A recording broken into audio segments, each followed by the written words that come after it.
let's cut the bullshit. You're here because something's wrong. That voice in your head keeps whispering that you were meant for more. More money, more freedom, more respect. But here you are, stuck in the same cycle, making the same excuses, getting the same mediocre results.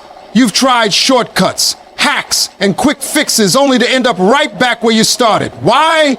Because you've been solving the wrong problems with the wrong tools. Here's the raw truth no one will tell you. 93% of what's holding you back isn't bad luck, the system, or your circumstances. It's your refusal to apply the 70 fundamental laws of life that every successful person has mastered. These aren't secrets. They're not even complicated. They're the unglamorous, uncomfortable truths we've known for centuries, but keep avoiding because they require something most people aren't willing to give. Brutal honesty and think about it. You already know you should wake up earlier, but you don't. You know you should save money instead of buying crap you don't need, but you don't. You know toxic relationships are draining you, but you tolerate them. You know procrastination is killing your dreams, but you keep scrolling. This isn't a knowledge problem, it's an execution problem. The gap between where you are and where you want to be isn't filled with more information. It's filled with the discipline to do what you already know works. For years, you've been sold lies. That you need to find your passion before you can succeed. That motivation comes before action. That you should wait until you feel ready. Meanwhile, the people actually winning at life understand the dirty secret. Success is nothing more than a series of boring, disciplined choices repeated daily. While you're waiting for inspiration, they're working. While you're complaining, they're adapting. While you're blaming, they're building. This is your wake-up call. The 70 lessons you're about to learn have nothing to do with positive thinking or law of attraction nonsense. This is the straight talk you'd get from a mentor who actually cares about your success, not your feelings. These principles have built empires, cured depression, saved marriages, and turned losers into legends. They work. Whether you believe in them or not, gravity doesn't care if you feel like respecting it. The real question isn't whether these lessons work. They do. The question is whether you're finally ready to stop pretending, ready to stop lying to yourself about being too busy when you waste hours every day, ready to admit your excuses are the only thing standing between you and the life you want. This isn't about changing your habits, it's about changing your identity. Because in 1 year, you'll be one of two people, either someone who heard this message and transformed their life, or someone who heard it and went back to sleep. The lessons don't change. The results don't lie. The choice, as it's always been, is yours. Now, let's begin. The moment you point fingers, you surrender your power. Every excuse you make is a brick in the prison you build around your potential. The economy is bad. My boss doesn't like me. I didn't have the right opportunities. These aren't explanations. They're surrender speeches. Winners operate differently. They understand that while they can't control every circumstance, they can always control their response. That job you didn't get, someone else got it. That business that failed, others succeed in the same market. The difference wasn't luck or favoritism, it was someone taking full ownership while others made excuses. Life doesn't care about your reasons. The market doesn't reward your justifications. Results only respond to one thing: absolute responsibility. Look at any person who's achieved extraordinary things, and you'll find someone who stopped blaming long before they started winning. They didn't have better circumstances, they had better standards for themselves. When things went wrong, they asked, what could I have done differently? Instead of, whose fault is this? This mindset shift changes everything. The victim waits for the world to change. The architect understands they must change first. That project that failed, your leadership was lacking. That relationship that ended, you chose poorly or loved weakly. That financial struggle, your decisions put you there. This isn't about shame, it's about power. When you accept that you're the common denominator in all your outcomes, you suddenly hold the keys to change them all. The most liberating moment in life comes when you realize no one is coming to save you. Not the government, not your parents, not some lucky break. Your life is the sum of your choices, and only you can make better ones starting today. The past can't be changed, but its lessons can be claimed. Those who take full responsibility for their messes gain the right to create their miracles. No more explanations, no more justifications. The world only asks one question: what will you do about it now? That promotion you want? Earn it. That health you need? Build it. That respect you crave? Command it. The moment you stop explaining why you can't is the moment you start figuring out how you will. This is the uncompromising contract of adulthood. You either take responsibility for your life or you remain forever at the mercy of circumstances. The choice is always yours.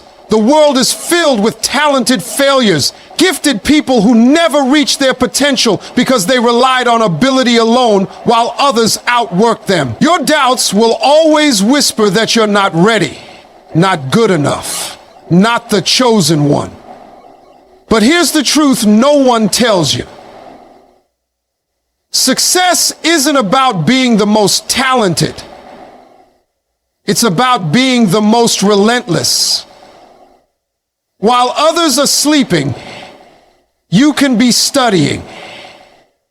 While they're making excuses, you can be making progress.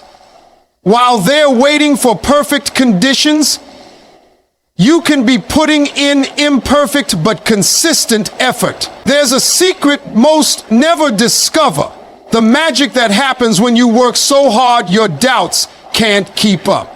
Every master was once a disaster.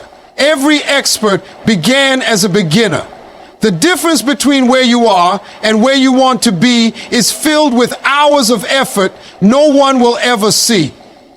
That voice telling you you can't grows quieter with every rep.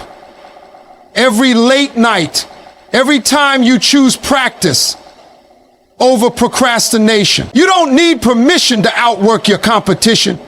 You don't need validation to put in extra hours. The gym at 5 a.m. doesn't care about your doubts. The blank page doesn't care about your fears. The marketplace only cares about the value you provide, not the struggles you overcame to provide it. History remembers those who worked when no one was watching. The extra mile is always empty because most people quit at the first sign of resistance. But you can be different.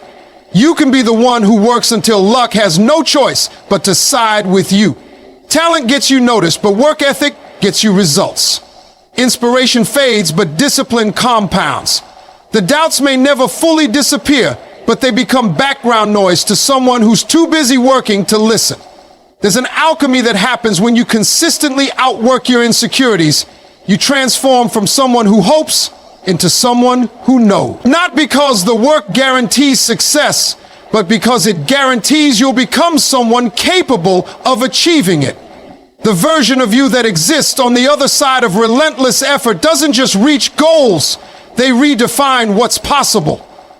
No one stumbles into greatness. No one gets lucky forever. But when you make outworking your doubts a lifestyle, you won't need luck.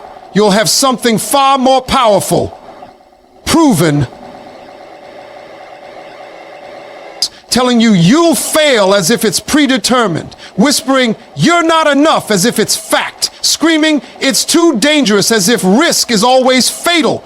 But here's what fear won't admit. It's the worst kind of liar, a coward dressed as a protector, a false prophet mistaking possibility for prophecy. Every great thing you've ever admired was accomplished by people who felt fear but refused to let it dictate their action. The entrepreneur's first sale, the artist's exhibition, the athlete's championship moment, all happened not because fear disappeared, but because it was outvoted by courage. Fear tells you the worst case scenario is inevitable, when in reality, it's just one possibility among many, and often the least likely. That pit in your stomach before taking a leap, that's not a warning. It's the price of admission to anything worthwhile. Fear would have you believe discomfort means danger, when in truth, it often signals growth. The voice that says play it safe is the same one that will later whisper, "What if?" as you stare at missed opportunities. Fear doesn't actually protect you. It imprisons you in a cell of what ifs, padding the walls with hypothetical disasters, while the real danger, a life of unrealized potential, slowly suffocates your spirit. The terrifying truth about fear is that its predictions are almost always wrong. The failure you dread rarely comes in the form you imagine, and even when it does, you'll discover you're far more resilient than fear claimed. What fear labels as reckless is often exactly what's necessary. What fear calls impossible is usually just unfamiliar. Every skill you now take for granted, driving a car, public speaking, your job, was once terrifying until action proved fear wrong. The pattern holds. Fear screams loudest right before breakthroughs. That presentation that might embarrass you could also establish your expertise. That business idea that might fail might also change your life.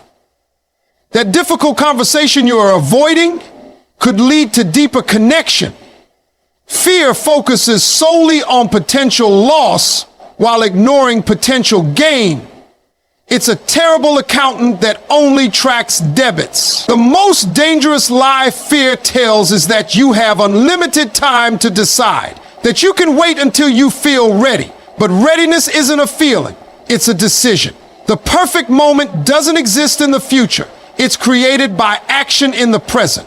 Fear knows this, which is why it works so hard to convince you to delay. Each postponed dream makes fear's voice louder and your courage quieter, until one day you realize fear didn't protect you, it robbed you. The irony? The things we fear trying are often exactly what we need to become who we're meant to be. Not because the fear wasn't real, but because walking through it was the only way to discover it had no real power over us. Just empty threats we mistook for truth. The myth of overnight success is the most dangerous lie sold to ambitious people. What appears as sudden breakthroughs are always the result of invisible repetitions. Countless mornings when no one cheered, endless nights when no one noticed. The truth no viral story reveals: massive achievements are simply small disciplines stacked high enough to touch the sky. That world-class athlete? They fell in love with daily drills while others chased constant novelty. That accomplished writer? They honored the blank page even when inspiration played hooky. That thriving business? It grew one disciplined decision at a time, choosing long-term value over short-term gratification again and again until compounding did its magic. People underestimate small disciplines because they crave immediate fireworks, when real transformation comes from consistent sparks. Reading 20 pages daily seems insignificant until you realize it's 30 books a year, enough knowledge to outpace 99% of your peers. Saving $20 0 cents a day feels trivial until it becomes $50,000. 0 cents in 7 years. 30 minutes of focused skill building appears laughable until you've logged 10,000 hours while others were distracted. The magic isn't in any single repetition. It's in their relentless accumulation. While talent sleeps and motivation fades, discipline quietly does the math. 1% better daily equals 37 times better annually. The paradox of discipline is that its power remains invisible until it's undeniable. Early on, disciplined people look like fools, waking early while others sleep, practicing fundamentals when others seek shortcuts, saying no to distractions that everyone else enjoys. But discipline plays a longer game, understanding that what's easily gained is easily lost, while what's built gradually becomes unshakable. The gym regular who never misses a workout isn't just building muscle. They're proving to themselves that promises made are promises kept. The entrepreneur who consistently delivers quality isn't just serving customers. They're programming their nervous system for excellence. Discipline's secret weapon is that it makes luck irrelevant. When you show up day after day, prepared and focused, opportunities have no choice but to find you. Chance meetings become destiny because you're always in the arena. Lucky breaks happen because you've positioned yourself through preparation. The market rewards consistency more than flashes of brilliance. People trust the steady hand more than the sporadic genius. While others pray for motivation, disciplined individuals rely on systems. While others wait for perfect conditions, disciplined action creates them. The compound effect doesn't ask for heroic efforts, just daily deposits into the bank of achievement, small withdrawals from the account of excuses. What makes discipline revolutionary isn't just the results it produces, but the person it forges along the way. Each kept promise to yourself strengthens your integrity.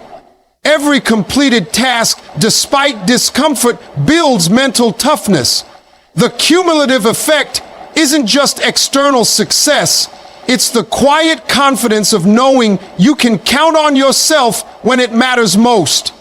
Discipline is the ultimate alchemist, turning the lead of daily effort into the gold of self-respect and achievement.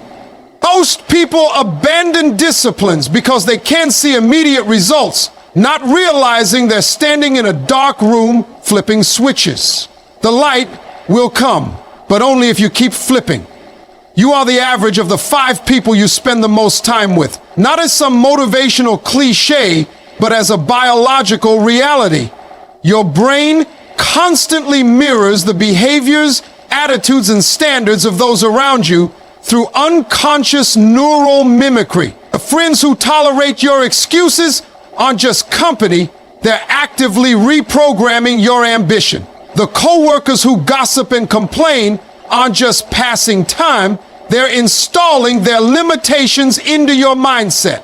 Every conversation is either downloading someone else's operating system into your psyche or reinforcing your own. The people who get unlimited access to your attention are quite literally designing your future through repeated exposure. Their vocabulary becomes yours. Their tolerance for discomfort shapes yours. Their financial habits inevitably influence yours. We dramatically underestimate how profoundly our environment dictates our possibilities. Spend enough time around people who play life safe, and big dreams start feeling foolish. Immerse yourself in circles where mediocrity is normal and excellence begins to seem extreme. The human nervous system automatically calibrates to its surroundings. Prisoners develop a prison walk within months, just as professionals adopt the posture of their industry. This isn't about willpower. It's about neuroplasticity.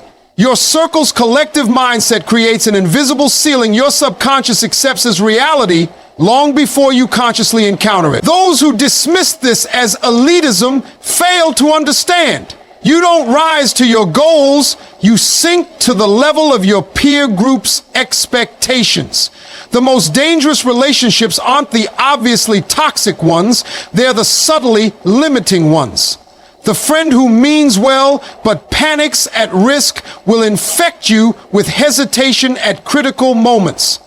The family member who loves you but operates from scarcity will unconsciously pressure you towards safer choices. Even loving people can become lit on the pot influences if their version of reality is smaller than your aspirations. Meanwhile, being around those playing a bigger game rewires your nervous system. Their confidence becomes contagious. Their standards become reference points. Their successes make your goals feel attainable rather than abstract. When you witness someone from your world achieving what you want, it doesn't just inspire, it provides cognitive permission to believe it's possible for you too. Upgrading your circle isn't betrayal, it's survival. Birds don't apologize for migrating to better climates. Trees don't feel guilty for growing towards sunlight. Every species except domesticated humans instinctively seeks environments conducive to thriving. The right tribe won't just support your dreams, they'll demand versions of yourself you didn't know existed. Their presence alone will call forth higher performance, because people inevitably rise or fall to the expectations of those they respect, while weak ties drain energy explaining your ambitions.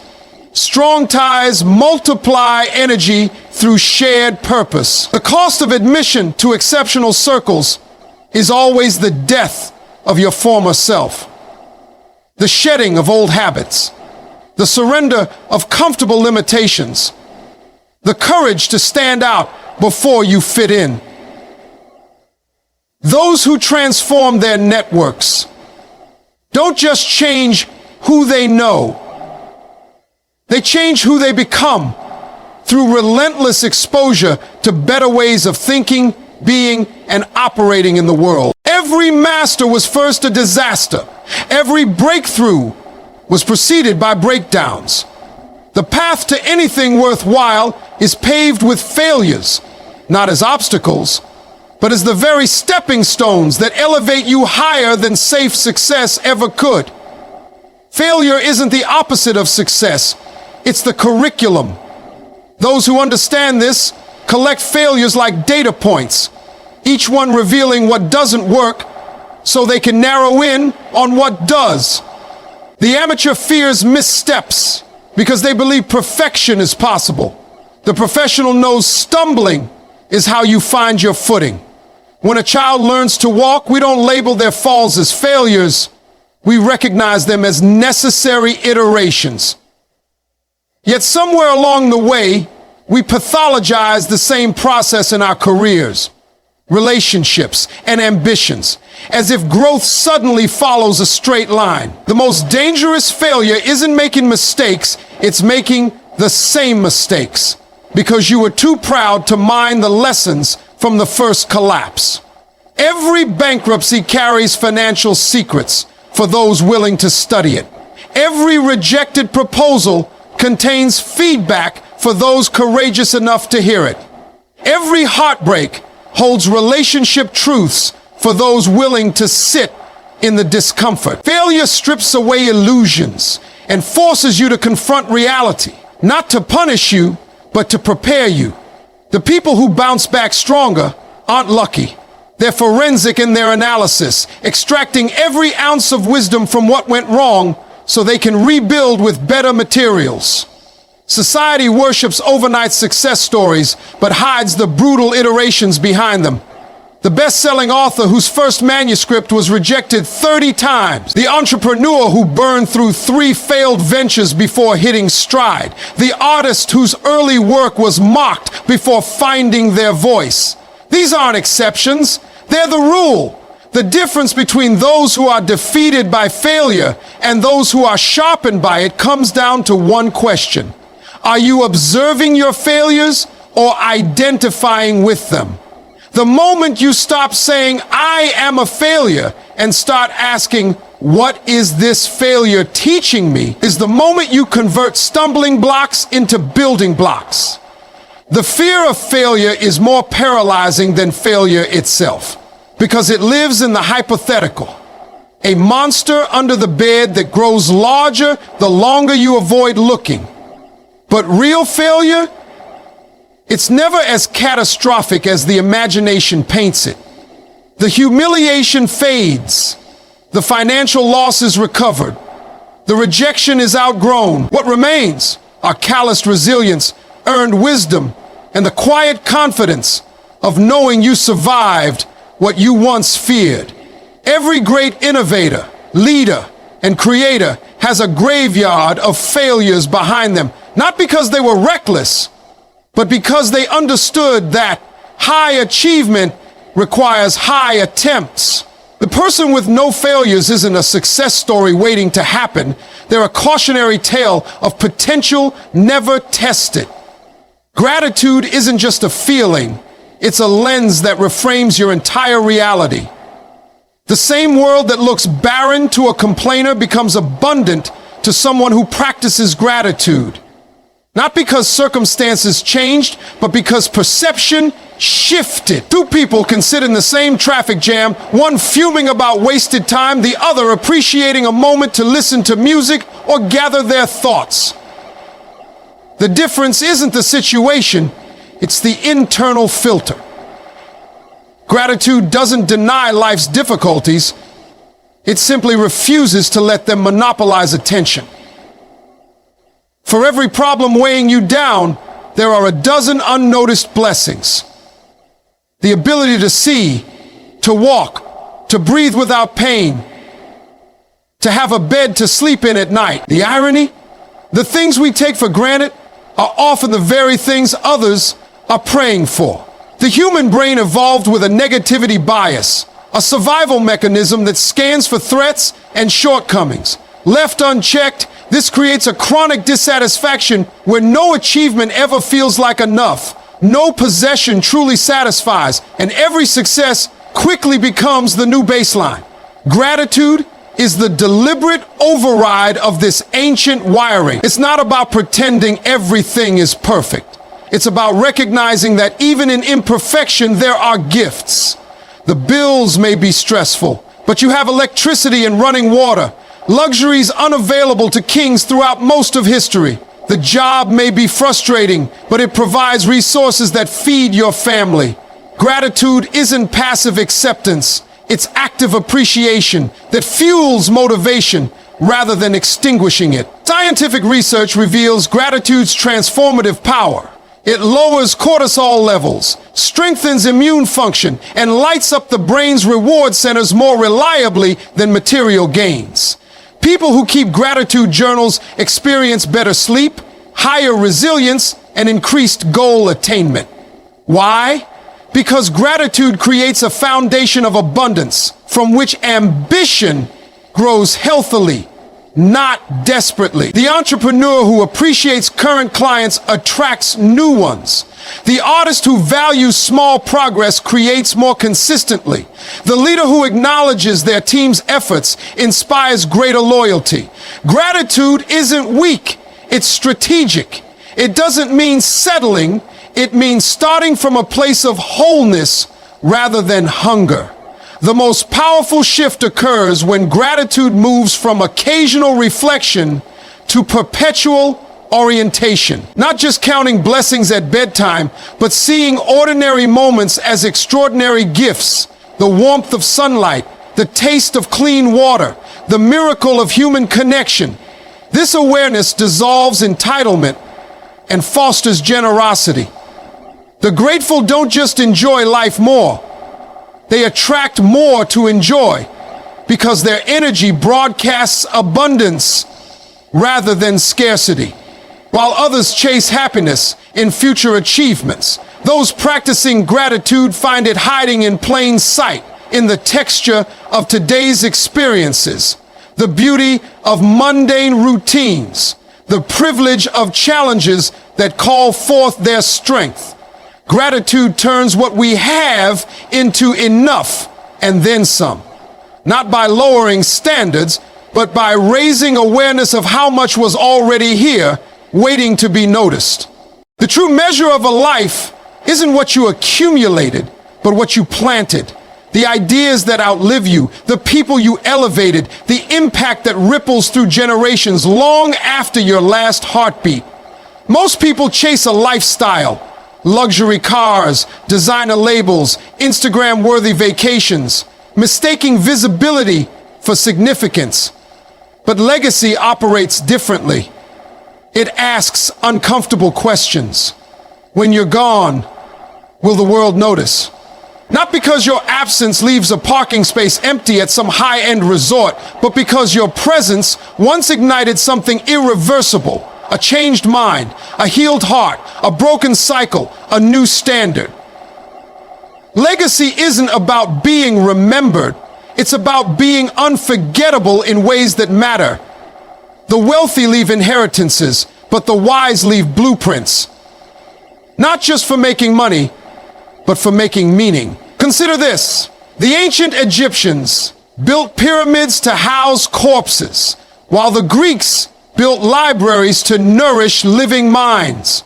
One civilization is remembered for how they treated death, the other for how they cultivated life. Your daily choices are quietly answering which approach you emulate, whether you're building monuments to your ego or planting seeds for futures you'll never see. Legacy work often feels inconvenient. Mentoring someone when you're tired, creating art that might not pay immediately, standing for principles when compromise would be easier. These are the moments where lifestyle and legacy diverge. The former seeks comfort now. The latter builds bridges between generations. The magic of legacy is its compounding nature. A single act of courage, say, breaking a family pattern of addiction or being the first to pursue education, alters countless unborn lives. The teacher who believes in one struggling student doesn't just change that child's trajectory, they potentially redirect entire lineages. Unlike money that dwindles when spent, legacy grows when given away. Your knowledge shared becomes someone else's foundation. Your forgiven grudge becomes their model for reconciliation. Your bold authenticity becomes permission for others to live truthfully. Legacy isn't reserved for world leaders or celebrities. The parent who models emotional intelligence raises children who transform workplaces. The neighbor who organizes community gardens shifts local health outcomes for decades. The entrepreneur who prioritizes ethics over profits sets new industry standards. These are quiet revolutions that outlast any viral moment. The paradox? Those fixated on being famous rarely become important, while those focused on being important often become unforgettable. Your legacy isn't created in some distant future. It's being written today through small, consistent acts of integrity, generosity, and courage that may feel insignificant in the moment, but accumulate into immortality. This is your wake-up call. These lessons aren't just ideas. They're tools. Weapons. The difference between a life of frustration and a life of freedom lies in your willingness to use them. No more waiting for the right time. No more blaming circumstances. No more letting fear write your story. The 70 principles you've just encountered have stood the test of time because they work. Not sometimes, but every time they're applied. Now, the ball is in your court. Will this be another piece of content you consume and forget? Or the turning point where you finally take control? The world doesn't need more people who know what to do. It needs more people who actually do it. You've got the blueprint. You've seen the path. The only question left is, are you ready to walk it?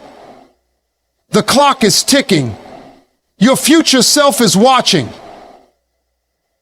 What happens next is up to you.